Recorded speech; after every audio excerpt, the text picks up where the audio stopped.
I think I'll start by saying it is always very daunting standing in front of a group of people, sharing our family story. It's very personal, and some of the topics still fairly raw. It's also our interpretation of those events, and I want to assure you that it's coming from a place of respect for teachers and school administrators and the efforts they make to include students with disabilities. Some perhaps haven't had the experiences I've had.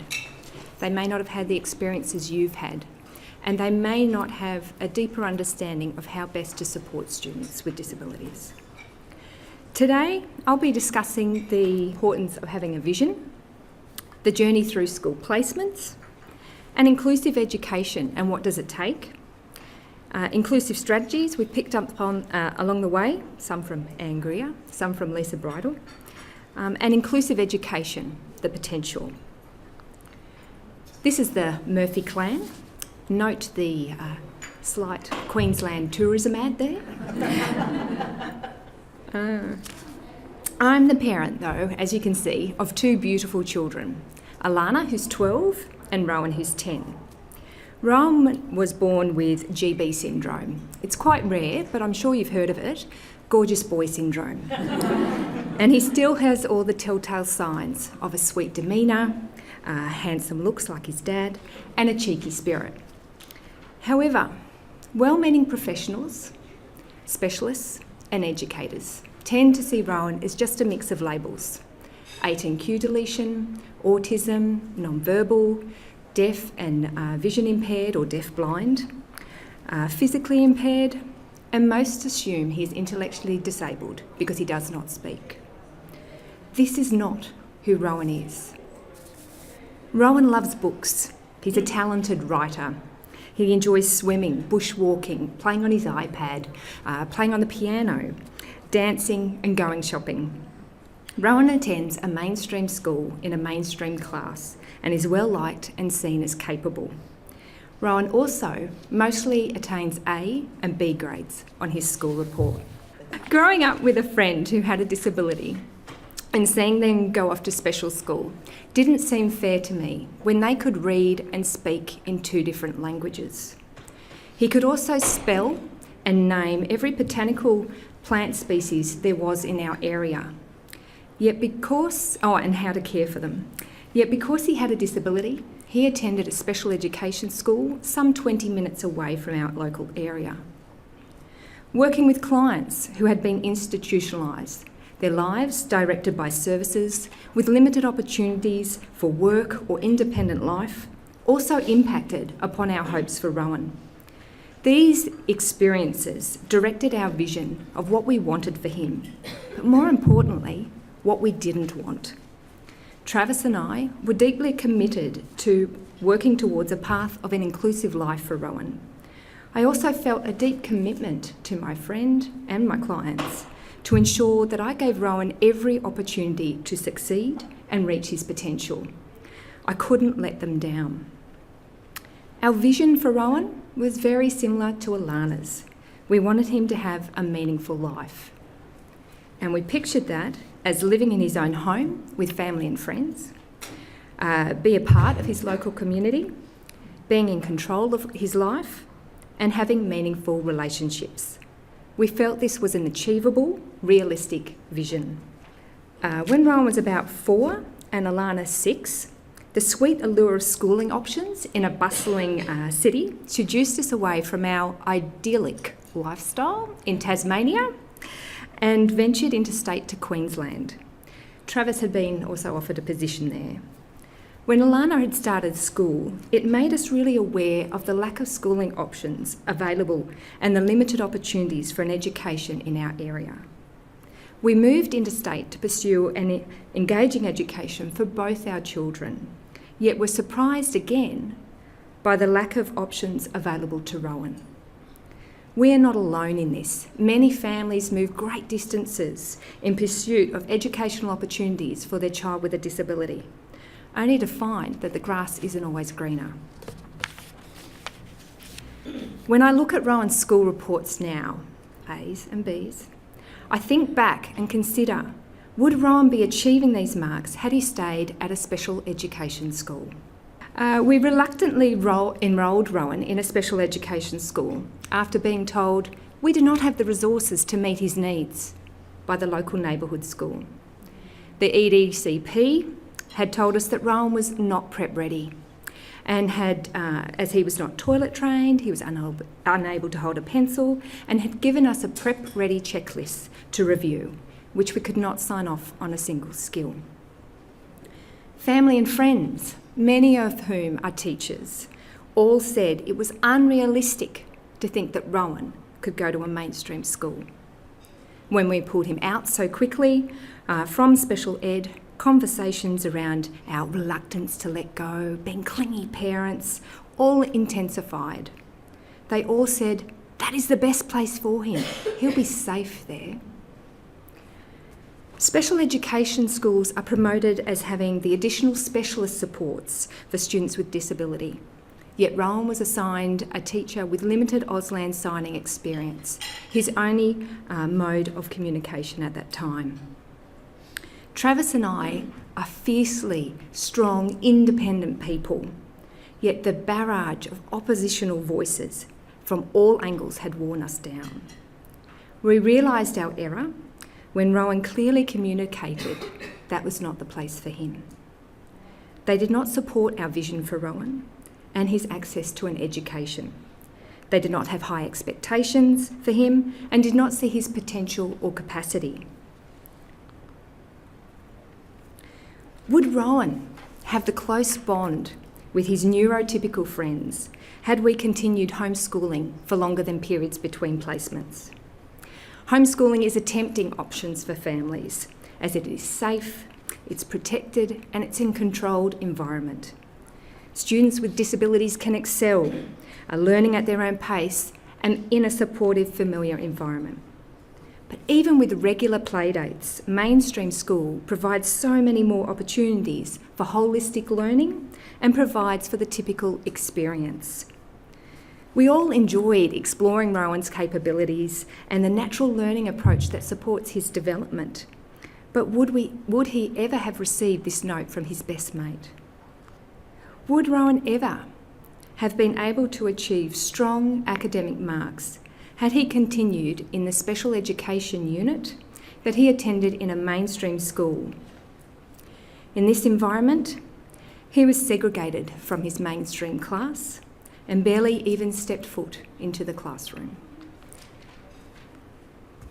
He was also isolated from his peers in the unit and spent most of his day alone with an aide or an interpreter in a darkened room watching the Wiggles or Hooly Doolies, or if he was lucky, Jolly Phonics, over and over and over again. He was also sat away from his peers at lunchtimes in the special education unit in case he decided to share in their lunch. He's a Murphy. When we see food, we want to eat it. Other students saw Rowan as the naughty boy and referred to him in that way. A lot of these children Rowan had attended his EDCP with, where they had all been friends. In grade 1, they assessed Rowan as being 4 curriculum levels below prep, or the ACT kindergarten level, that he was not able to engage in the school curriculum and he had challenging, aggressive behaviours. At this time, Rowan was in an extremely distressed state, coming home from school with extensive bruising all down the front of his legs, which we later discovered was from being restrained at a desk. He would bang his legs repeatedly on a metal bar at the front. Nobody noticed. To see Rowan so traumatised and so distressed and inconsolable was heartbreaking. These were well-meaning educators and respected professional teachers who just saw Rowan as not fitting into the box that they could work with. These are Rowan's words about how he felt at that time. I felt very scared and terrified all the time, every day. I was shut away from everyone else and had no friends. I felt I was a bad person and not able to be a part of things like everyone else. Needless to say, we withdrew Rowan from the special education unit and we started homeschooling again and on a road to recovery. It was during this time that he started seeing a speech therapist, Mrs. Kennedy, or another speech therapist, who had a monumental breakthrough with Rowan learning facilitated communication.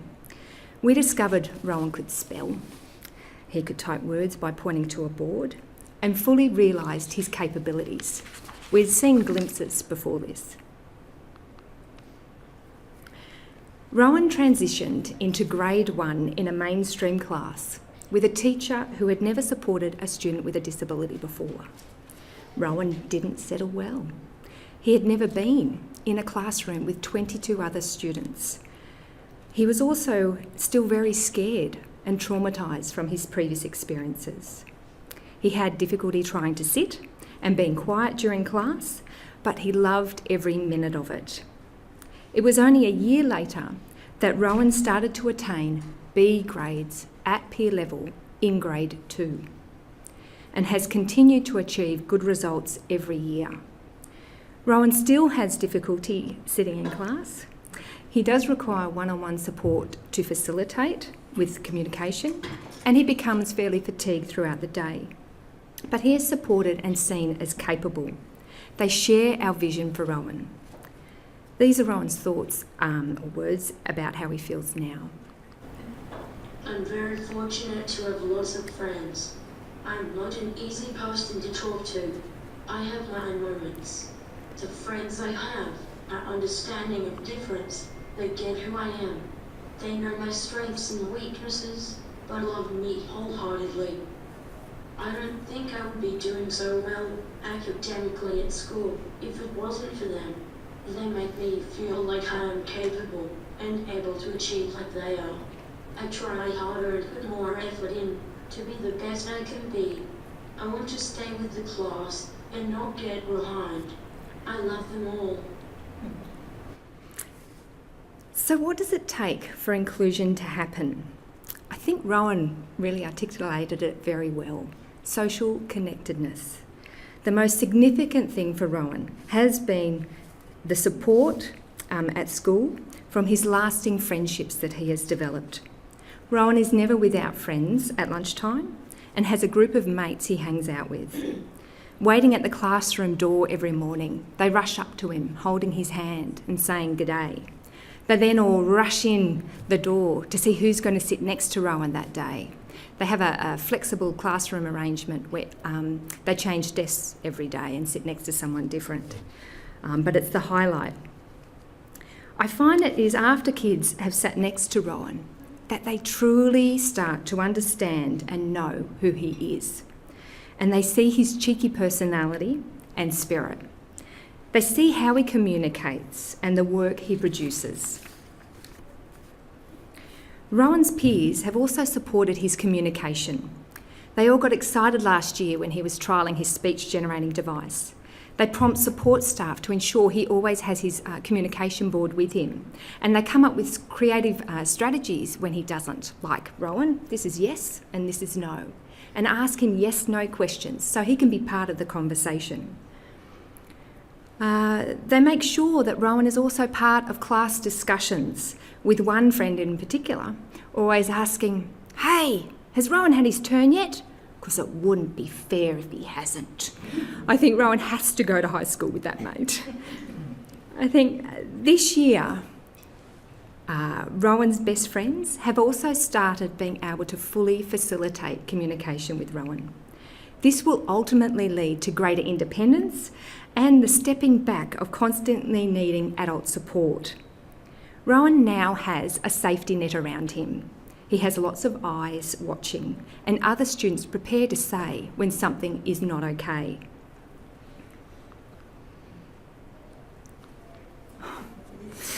It's the tongue. So how do you socially connect someone who has complex communication needs and doesn't like sport? It is very challenging. Some intentional strategies that we've used along the way, or that have been used along the way, have included a buddy program. Initially, a class teacher set up a buddy program at lunchtimes, and this was before Rowan had regular facilitator support and had limited communication. She said it didn't last long though, because once his peers realised that they could hang out with Rowan, they did so independently. Rowan always had a support person with him, the Velcro aid, which can hinder students talking to him or hanging out. We use every opportunity to connect with friends and share Rowan's interests. We use activities that are engaging. Once they start an activity, it seems that everyone wants to join in. Things like YouTube music clips and dancing. I think about once or maybe twice a week they might go into a classroom and have a dance off. But it's also, YouTube clips are also used as a reward for Rowan. He doesn't like stickers or prizes or things like that. But it's then also a reward for everybody that they can all participate in and look forward to. Things like tag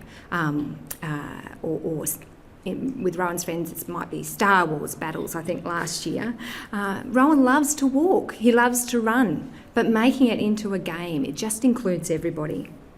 Quizzes and Connect 4. Connect 4 has been a great way of his friends learning how to facilitate with Rowan with not realising what they were doing, how to support his arm and check in with him. Is that where he wants the counter to go? And Rowan's favourite game of What Am I? A catalogue or a grocery item from Coles. You know, is it in the dairy section? Is it a confectionery, etc.? And birthday parties. Birthday parties have been a great way to engage with his friends. We've had things like trampoline parties at Sky Zone or Just Jump. Rowan loves to jump on a trampoline and can outlast anybody. Things like going to restaurants and having pizza parties, having a Coles party, because that was his favourite place to go, where we had pizza and chinos in the cafeteria or the cafe. We played air guitar and did shopping trolley races to get a certain grocery item. It was unbelievable. And the movies. Rowan recently enjoyed going to the movies with his best mate Peter in the holidays.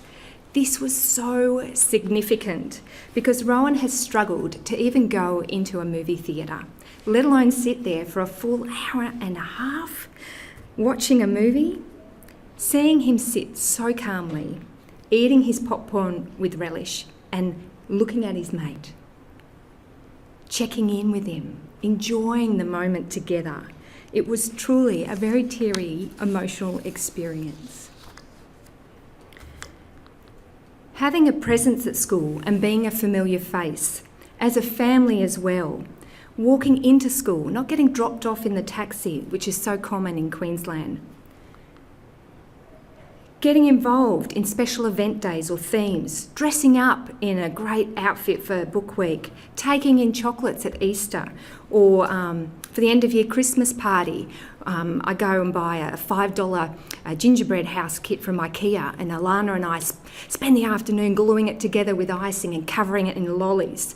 Rowan loves it, I think maybe because of the lollies, but he also feels a part of it, and it's a huge hit with his mates. And something so simple. Sharing his work and achievements, not just with the class, but also with teachers. This has dispelled a lot of preconceptions. Rowan also contributed a really insightful piece into the school newsletter last year for Disability Action Week. And it was the feedback I got from other parents and teachers was, I just never knew. And above all, persistence. It hasn't all been smooth sailing in the friendship world. We have had parents stop their kids from talking to Rowan or playing with him, and for no apparent reason.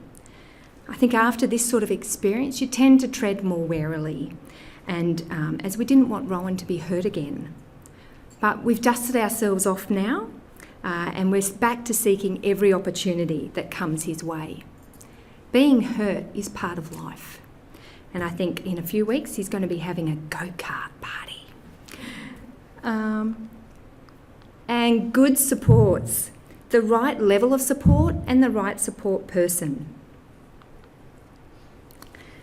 Rowan was very fortunate in grade 3, I think, to be assigned an amazing teacher aide, Charlie, who is now his main communication facilitator.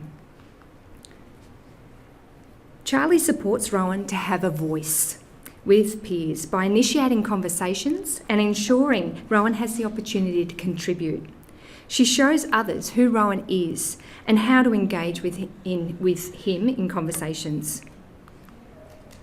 She interprets for Rowan his gestures, his signs, his vocal sounds, his mannerisms, to let others know what it is that Rowan's trying to communicate.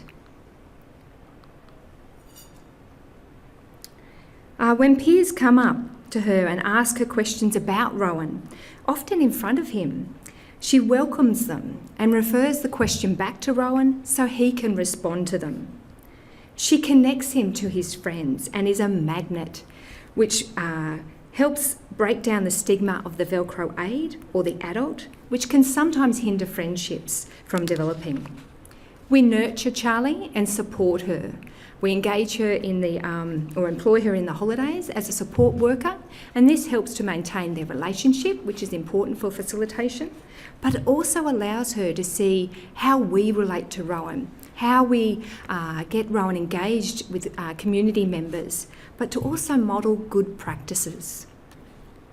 We still have regular discussions with the school over the importance of having consistency and Rowan having a voice to ensure that Charlie doesn't get reassigned.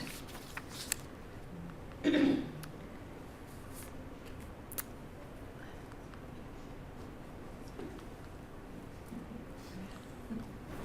think Charlie has been the biggest help with the way she explains things to my friends. When they see me shouting because I can't cope with something, she tells them the problem I am having. They then help me out and support me rather than staring at me. I used to get a lot of teasing when I didn't have a voice. Now I'm just one of the class. I can be me without all the nasty comments.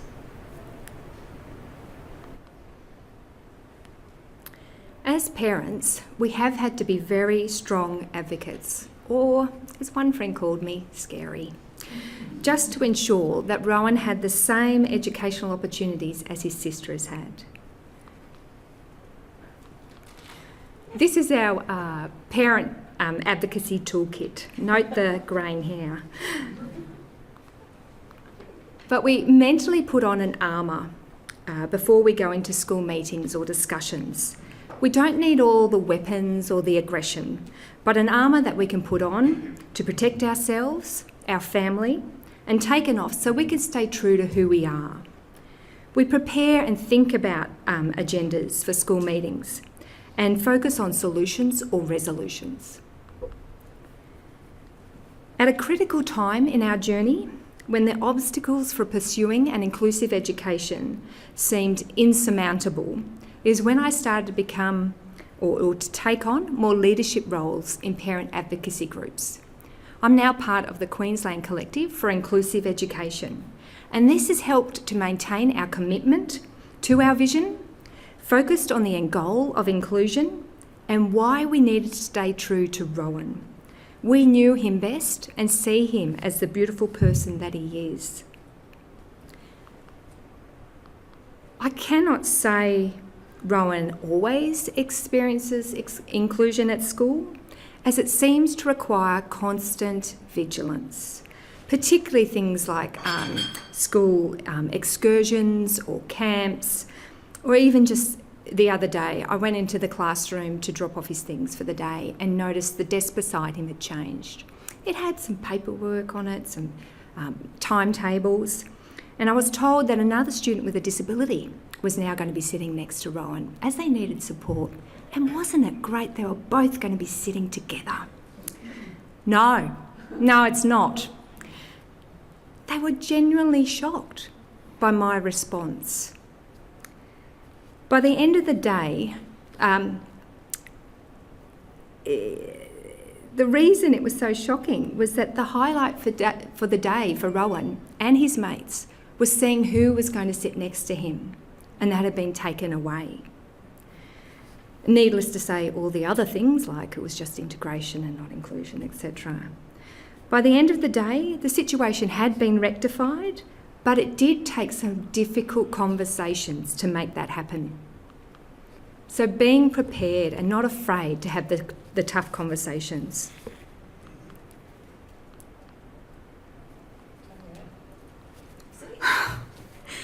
We try to pick our battles and only go in hard for things that really matter, such as when Rowan is distressed about a particular issue. Know your allies and use them. Okay.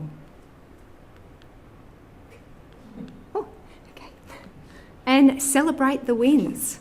Sometimes it might feel that they're few and far between. And inclusive education also requires strong leadership, not just by parents, but also school administrators and teachers. We call them inclusive champions. This is Mrs. Hicks, Rowan's class teacher from last year. Principals. It requires principals who support inclusion and why it's beneficial for all. Rowan has been very fortunate to have had supportive, inclusive teachers. It always takes time, though, to establish a good working relationship with them, and something that we need to nurture. But they have believed in Rowan. They've seen his strengths and focused on them. They've led the way, and they mentor other teachers in inclusive practices. They have open, collaborative communication with parents. And this has ensured that we can be proactive rather than reactive all the time or crisis managing. And they're not afraid to question segregating practices. They stood up and took on the role of advocate for Rowan. Even Mrs. Hicks, I think, stopped the endless walks Rowan had been going on with teacher aides if he even appeared slightly unsettled. And they use Rowan's interests, things like quick writes on interest topics or diverse areas, which allowed Rowan's creativity to shine. And they have high expectations of him. Some inclusive strategies that we've picked up along the way have included being 100% clear about what you want all of the time. Our focus has been on Rowan having the same experiences as everyone else so that he can connect and engage with his mates on the same level. We have been adamant that Rowan is not to participate in segregated activities in the SEP or withdrawal spaces, but in the mainstream class. Previous experiences have made us realise the importance of this and never wavering. The school does have an SEP unit.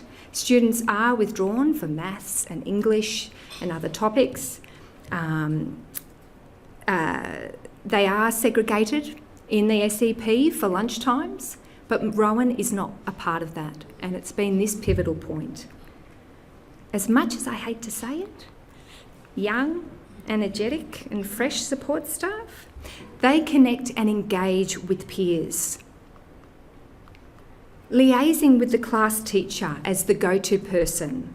They are the person responsible for their students, not the SEP, not the student liaison officer or whatever they like to call them.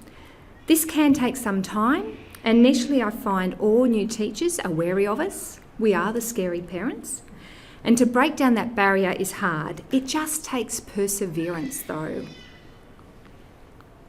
Recognising teachers and support staff, a small gift or a cake on their birthday, a little something on World Teacher Day or special events, and helping out wherever possible. Age appropriate and cool. The latest haircut, the school bag, the lunchbox. It is important how other kids look or how kids look.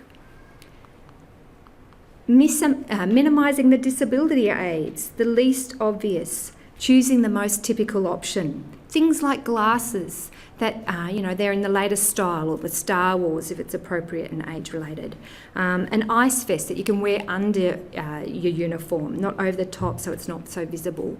If kids are using sensory tubes or chewy tubes, that they match the school uniform colours so they don't stand out so much. And a big one for Rowan has been his communication board. He used to have one that was homemade and wooden, and it was clunky. So we designed our own and had it printed on acrylic, which it now looks cool, it looks funky. People go, wow, what's that? How do you use it? And clear communication. And only what's necessary. Nobody needs a wad this thick on one school of endless emails that was sent about support needs or situations that have been happening. The golden rule of helping out and being valuable. As much time as possible on the P&C, school fates, tuck shop, or Travis goes into Rowan's class each year and does a talk on geology. It then connects him to Rowan's peers. He's seen as, oh wow, Rowan's got the dad that's got all the cool rocks. But it also shows them that we're keen to get involved and want to help out. And making connections with the school community.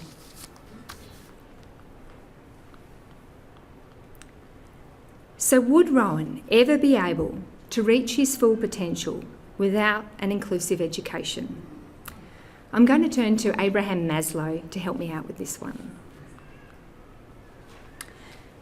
Maslow, if you don't know, the theory is a motivational theory of how people are motivated to achieve, that each level's needs to be met before a person can focus on the next level. The first, physiological needs: water, food, air, warmth and sleep. Now let's apply that to inclusive education. Without a student having their basic needs respectfully met, having accessible classrooms and accessible facilities, how will they be able to learn? The second level of safety needs: personal security, health and safety. Without a student having their health needs supported, clear routines, consistent support staff, free from restrictive practices and bullying, how will they feel safe, secure and healthy? The third level, love and belonging, which is relationships, family, trust and acceptance. Without a student with disability having genuine mates, teachers with inclusive mindsets, being welcomed and same learning experience and socially connected, how will they ever feel strong and like they belong? And esteem, respect and recognition, so important for children, even preceding self-esteem and freedom. Without schools valuing diversity, providing quality education, using evidence-based practices and focusing on students' strengths, how will students with disabilities ever feel self-esteem, feel respected and be respected? And finally, self-actualisation, reaching your full potential. Without experiencing an inclusive education, how will students with disabilities ever reach their full potential? And finally, without the opportunity of having an inclusive education, would we ever have experienced Rowan's insights? This is something he wrote a little while ago, but it's still quite pertinent.